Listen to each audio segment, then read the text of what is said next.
313 amandamente janë dorëzuar për propozim tekstin e raportuesit për Maqedoninë në Parlamentin Evropian. Thomas Vajc, pjesa më e madhe vjen nga eurodeputet bullgar dhe grek. Sipas tekstit të Vajc, procesi i anëtarësimit të Maqedonisë përjeton bllokime për arsye të ndryshme të pajustifikuara dhe BE-ja duhet të gjejë garanca që të mos ketë çështje dypalëshe pas ndryshimit të kushtetutës. Maqedonia e Veriut duhet të miratojë ndryshimet kushtetuese të pazbatuara në përputhje me angazhimet e saj, në mënyrë që negociatat adheruese të fillojnë menjëherë. Por eurodeputeti bullgar Ivailo Valchev, i cili vjen nga partia në pushtet në Bullgari, përmes amandamentit kërkon që të theksohet se procesi i prenimit është i bllokuar për shkak të retorikës jo miqësore të udhëheqjes politike në Maqedoni.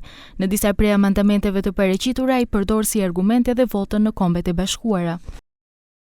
Abstenimi i fundit i Maqedonisë së Veriut nga rezoluta e Asamblesë së Përgjithshme të Organizatës së Kombeve të Bashkuara për Ukrainën dhe bashkësponsorizimi i saj për rezolutë alternative të udhëhequr nga SBA tregon ndryshim të papritur në harmonizimin e politikës së saj të jashtme.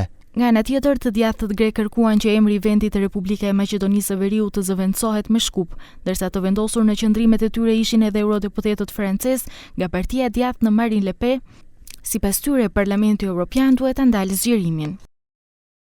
Fuqishëm hedh poshtë dëshirën e Maqedonisë së Veriut për t'u bashkuar Bashkimit Evropian, si dhe çdo zgjerim të menjëhershëm të Bashkimit Evropian, pasi vendet kandidate, veçanërisht nga Ballkani Perëndimor, janë ende larg përmbushjes së kritereve për stabilitet politik, ekonomik dhe social.